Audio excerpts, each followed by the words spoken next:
Pai do Senhor, meus irmãos, Pai do Senhor, minhas irmãs, sequência na nossa leitura bíblica. Hoje nós leremos o capítulo 21, 22 e 23. A entrada triunfal de Jesus em Jerusalém.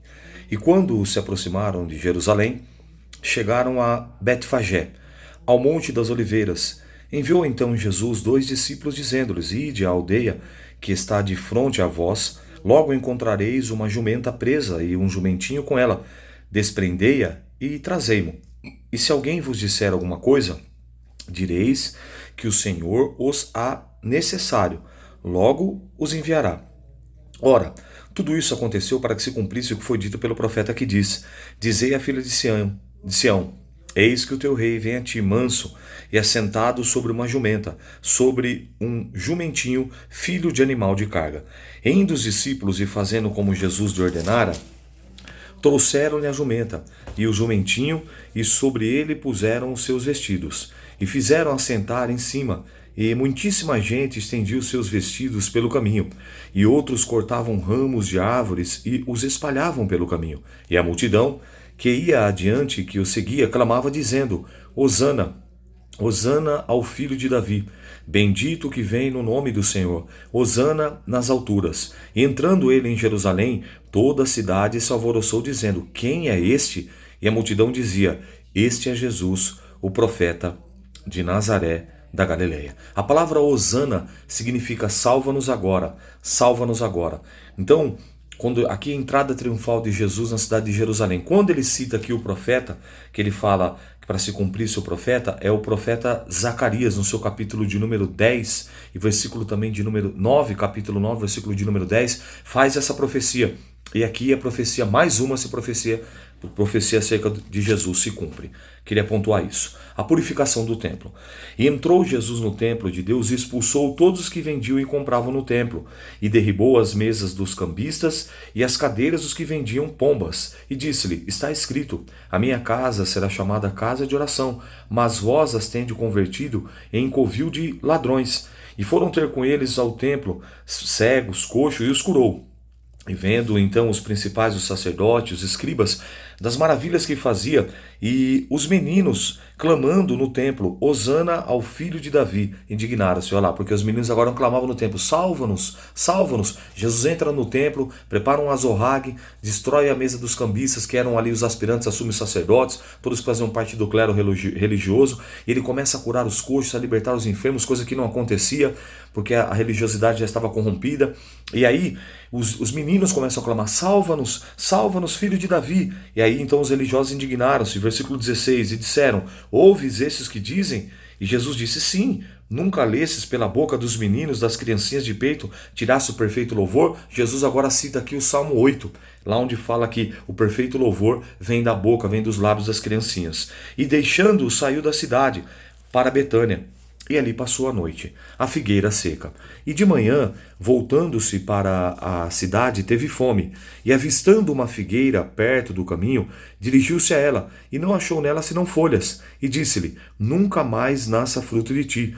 E a figueira secou imediatamente. E os discípulos, vendo isso, maravilharam-se, dizendo: Como secou imediatamente a figueira?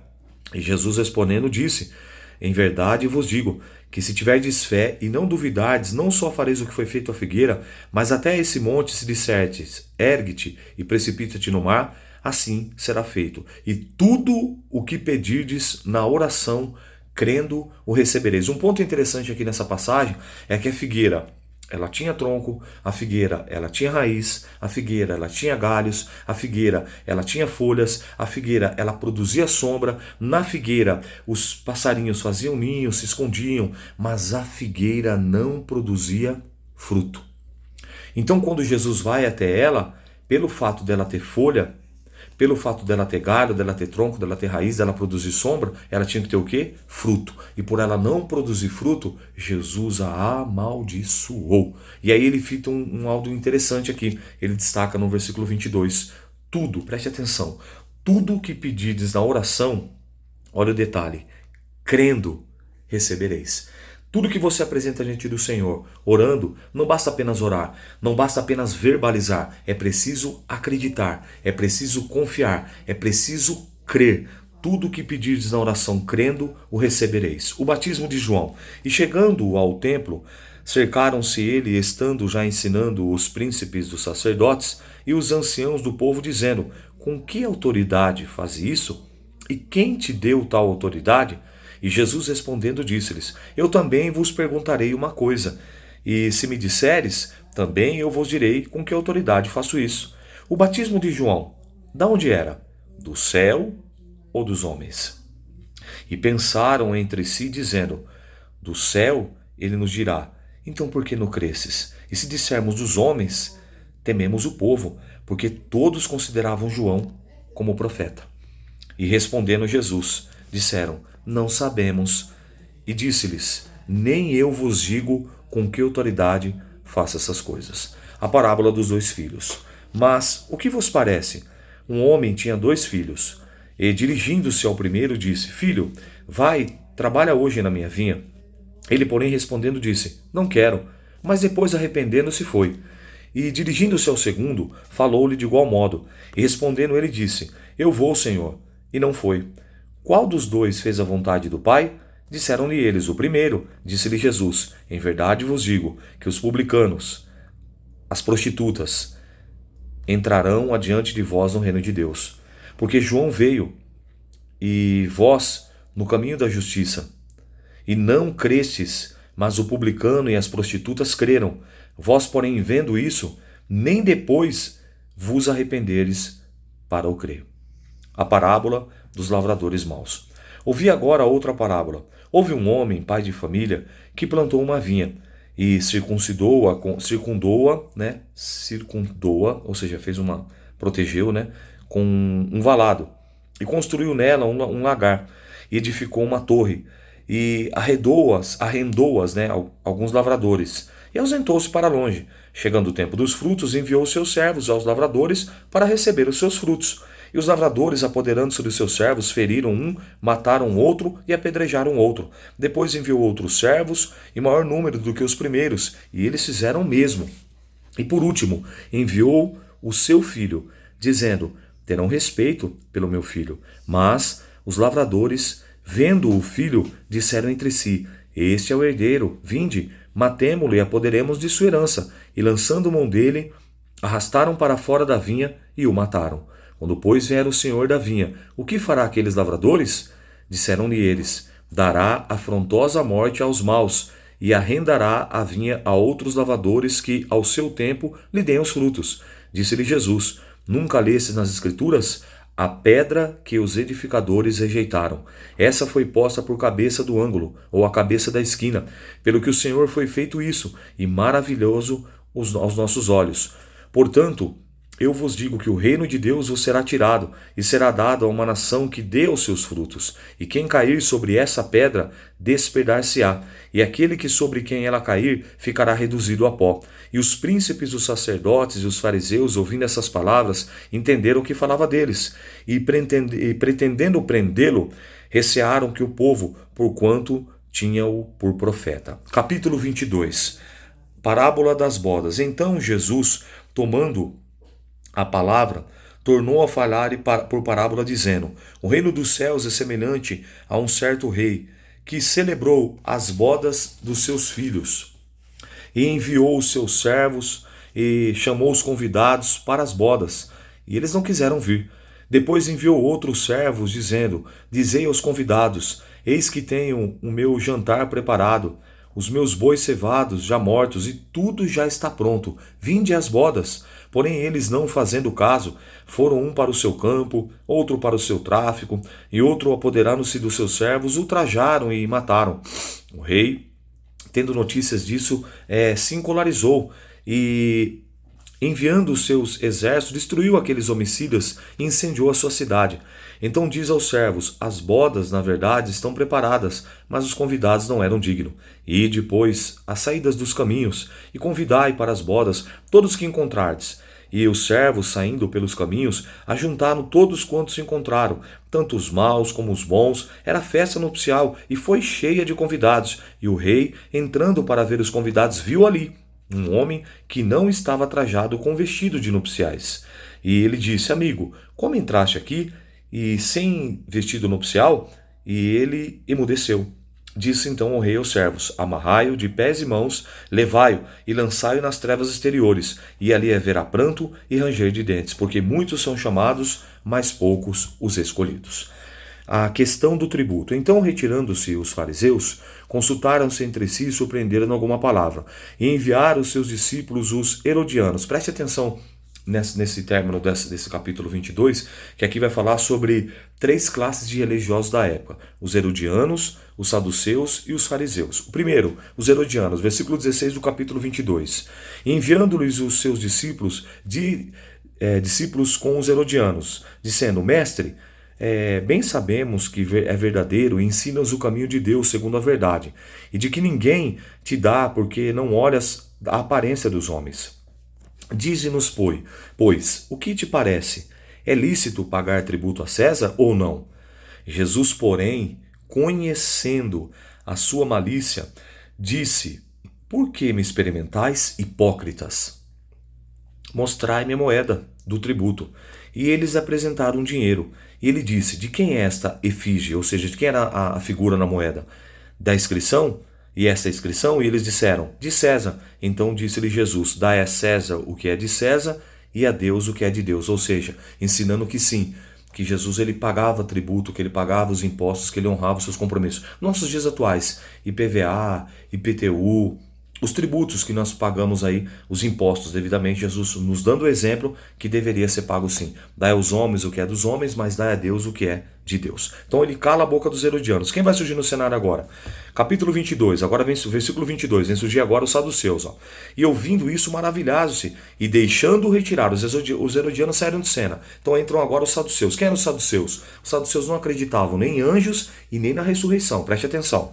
Versículo 23, no mesmo dia, chegaram junto deles os saduceus, que diziam não haver ressurreição e nem acreditavam em anjos, e perguntaram, interrogaram, dizendo: Mestre, Moisés disse: se morrer alguém, não tendo filhos, casará com seu irmão, com a mulher dele, e suscitará descendência a seu irmão. Eles estão citando a lei do levirato, que era assim: se uma mulher tivesse casado com filhos, e aquele pai tivesse 2, 3, 4 filhos homens, e o primeiro morresse e não gerasse filho, o mais velho tinha que contrair núpcias, e assim fosse até morrer. Para quê? Para dar continuidade, para dar sequência na família, na tribo, no clã, na prole daquela família. Então ele está citando aqui a lei do levirato. E ele diz, ora, houve entre nós 7 irmãos. O primeiro, tendo casado, morreu. Não tendo descendência, deixou sua mulher. Aí a lei é aplicada. Da mesma sorte, o segundo, o terceiro, até o 7º. Por fim, depois todos morreram e também a mulher. Olha agora a astúcia. Portanto, na ressurreição, que eles não acreditavam, de qual dos 7 será a mulher, visto que todos a possuíram? Olha a resposta de Jesus agora. Para os saduceus e para muitos que não examinam, para muitos que não estudam e não meditam na palavra. Capítulo 22, versículo 29. Aguce a audição, redobre a atenção. Capítulo 22, versículo 29. Jesus, porém, respondendo, disse: Errais, por não conheceis as Escrituras e nem o poder de Deus. Eu vou repetir. Errais, por não conheceis as Escrituras e nem o poder de Deus. Porque na ressurreição nem casam nem são dados em casamentos, mas serão como anjos de Deus no céu. Acerca da ressurreição dos mortos, não tendes lido que Deus os declarou dizendo: Eu sou o Deus de Abraão, Deus de Isaque e Deus de Jacó. Ora, Deus não é Deus dos mortos, mas dos vivos. E as multidões, ouvindo isso, ficaram maravilhadas da sua doutrina. Ele também cala os saduceus. Quem surgiu no cenário agora? A terceira classe de religiosos, os fariseus, que compunham a grande parte do sinédrio, que era composto por 71 homens, e eles eram a grande maioria. Os fariseus, a seita dos fariseus, ou seja, a palavra fariseu significa separados. E os fariseus, ouvindo que ele fizera emudecer os saduceus e os herodianos, reuniram-se no mesmo lugar. Agora eles escolhem a dedo o melhor doutor da lei. Olha a astúcia deles. E um deles, doutor da lei, interrogou para o experimentar, dizendo: Mestre, qual é o grande mandamento da lei? Olha a pergunta. Eram 613 mandamentos, 365 negativos e 248 positivos. A pergunta é capciosa, é maldosa, é maliciosa. Qual o grande mandamento da lei? Mas eles esqueceram que eles estavam perguntando para o onisciente, onipotente, onipresente, o alfa e o ômega, o princípio e o fim, aquele que é detentor e possuidor de toda a sabedoria. Olha a resposta de Jesus. Versículo 37 do capítulo 22. E Jesus disse-lhe: Amarás o Senhor teu Deus de todo o teu coração, de toda a tua alma e de todo o teu pensamento. Esse é o primeiro grande mandamento da lei. Aí Jesus, para arrebentar com tudo, vai falar assim agora: e o segundo semelhante a esse é: amarás o teu próximo como a ti mesmo, coisa que eles não faziam. Desses dois mandamentos depende toda a lei e os profetas. Cristo calou aqui a religiosidade, mostrando que tudo, a lei, como o próprio apóstolo Paulo depois vai dizer lá aos Gálatas, que a lei ela se resume no amor. E depois o próprio Jesus vai falar no Evangelho de João: um novo mandamento vos dou, que ameis uns aos outros assim como eu vos amei. Jesus, o Pai, Deus o Pai vai falar: porque Deus amou o mundo de uma tal maneira que deu seu Filho unigênito para que todo aquele que nele crê não pereça, mas tenha vida eterna. Então tudo se resume no amor. Nós temos que fazer com amor, cumprir a lei, mas com amor, não apenas por obrigação, não apenas por cumprimento de tabela. Vamos seguir. Cristo, filho de Davi. E estando reunidos os fariseus, interrogou-lhe Jesus dizendo: o que pensais vós do Cristo? De quem é filho? E eles disseram: de Davi. E disse-lhes: como então é que Davi, em espírito, me chama Senhor, dizendo: diz ao Senhor, meu Senhor, assenta-te à minha direita, até que eu ponha os teus inimigos por escabelo dos teus pés? Se Davi, pois, lhe chama Senhor, como é seu filho? E ninguém podia responder-lhe uma palavra, nem desde aquele dia ousou mais alguém interrogá-lo. Que sabedoria tremenda. O 23º e último capítulo desse dia chamado hoje, terça-feira. Jesus censura os escribas. Preste atenção que esse capítulo 23 é inteiro Jesus condenando e refutando a maldita da religiosidade. Preste atenção.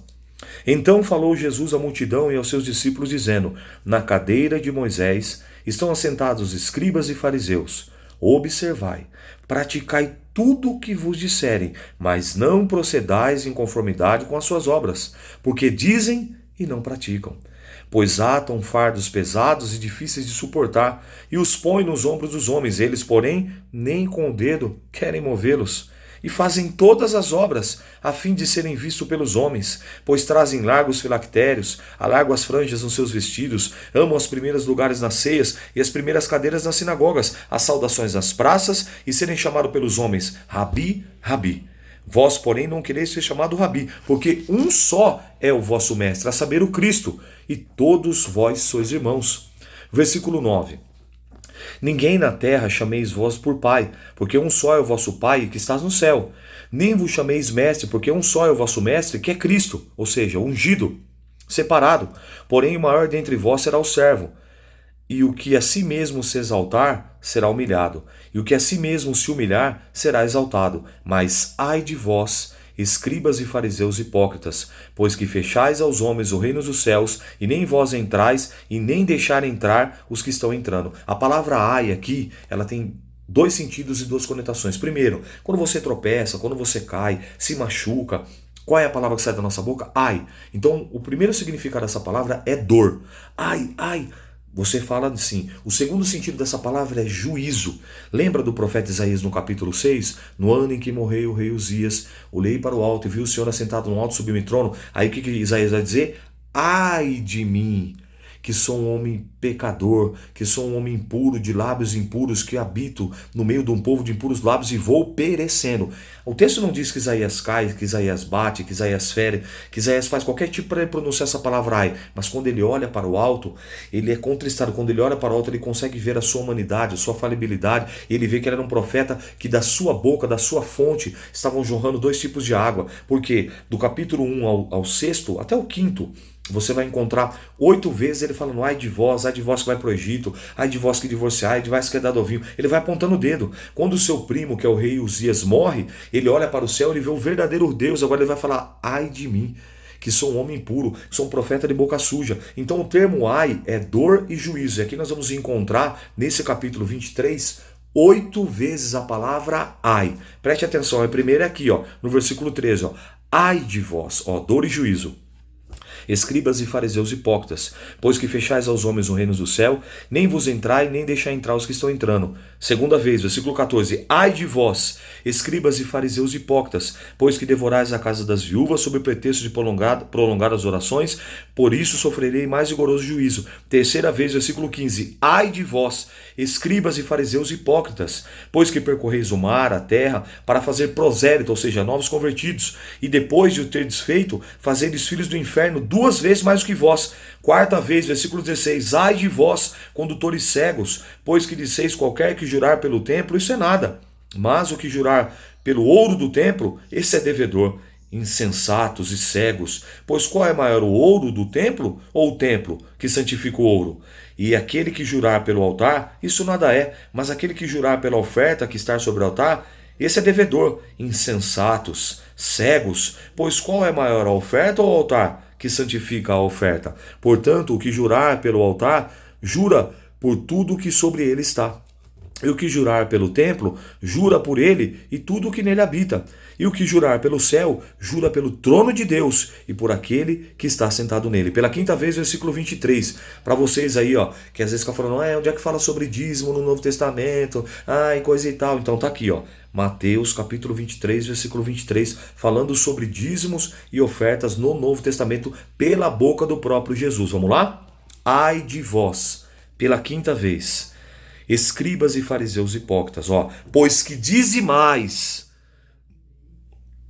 a hortelã, o endro e o cominho, e desprezais o mais importante da lei, o juízo, a misericórdia e a fé. Devereis, porém, fazer essas coisas e não omitir aquelas. Referindo-se o quê? A Malaquias e todo o Antigo Testamento. Então eles traziam o dízimo do quê? Da hortelã, do endro e do cominho. Mas financeiramente eles estavam defraudando. E aí Jesus fala o quê? Deveis, porém, fazer essas coisas, sim, da hortelã, do endro, do cominho, vocês veem, mas vocês não podem omitir aquelas, também no sentido financeiro. Tá vendo aí? E aí ele diz assim, condutores cegos, que coais um mosquito e engolis um camelo. Verso 25 pela sexta vez.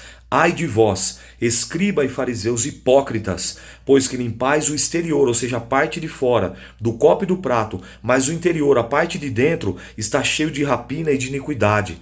Pecado consciente continuado, iniquidade. Fariseu cego, limpa primeiro o interior do copo e do prato, para que também o exterior fique limpo. Sétima vez, ai de vós, escribas e fariseus hipócritas, pois que sois semelhante ao sepulcro caiado, que por fora realmente parece formoso, bonito, belo, mas interiormente estão cheios de ossos mortos e de toda imundícia. Versículo 28. Assim também vós exteriormente pareceis justos aos homens, mas interiormente estáis cheios de hipocrisia e de iniquidade. Pecam conscientemente e continuadamente. Ai de vós pela oitava vez, escribas e fariseus hipócritas, pois que edificais o sepulcro dos profetas, adornais os monumentos dos justos, e dizei, se existíssemos no templo dos nossos pais, nunca nos associaremos com eles para derramar o sangue dos profetas. Assim, vós mesmos testificais que sois filhos dos que mataram os profetas, encheis vós a própria medida de vossos pais. Serpentes, raça de víboras, como escaparei da condenação do inferno? Deus está falando isso aqui para os religiosos. Escribas, eles eram os compiladores da lei. Escribas, aqueles que de tanto compilar, de tanto copiar a lei, eles se tornaram doutores da lei. E os fariseus eram separados, ou seja, eles sabiam decor e salteado, mas eles não aplicavam, eles não praticavam, eles não viviam. Por isso que ele chama eles de hipócrita. E versículo 34, portanto, eis que vos envio profetas sábios, escribas, e uns deles matareis e crucificareis, agora falando do próprio Jesus, e outros deles açoitareis nas vossas sinagogas, e perseguireis de cidade em cidade, para que sobre vós caia todo o sangue justo que foi derramado sobre a terra, desde o sangue de Abel, justo, até o sangue de Zacarias, filho de Baraquias, que matasse entre o santuário e o altar. Em verdade, vos digo que todas essas coisas hão de vir sobre essa geração. Jerusalém, Jerusalém, que matas os profetas e apedrejas os que são enviados. Quantas vezes quis eu ajuntar como os filhos, como a galinha junta os seus pintinhos debaixo das asas? Tu não quisestes. Eis que a vossa casa ficar-vos-á deserta, porque eu vos digo que desde agora não me vereis mais, até que digais, bendito o que vem em nome do Senhor. E aqui, Jesus está tendo uma visão profética de logo após a sua morte, no ano 70 depois de Cristo, o general Tito, ele invade Jerusalém e dissipa e destrói Jerusalém. Essa foi a leitura de hoje. E que Deus te abençoe e que você continue firme e forte nessa leitura em nome do Senhor Jesus Cristo. Se aí está gostando, não deixe de compartilhar lá com seus amigos, com seus irmãos. Você que está acompanhando pelo YouTube, põe um comentário, incentiva os demais para não desanimar, para perseverar. Eu estou fazendo a minha parte e você, faça a sua. Deus te abençoe. Eu sou o pastor Rômulo, um bereano de verdade e até amanhã, querendo Deus. Paz do Senhor.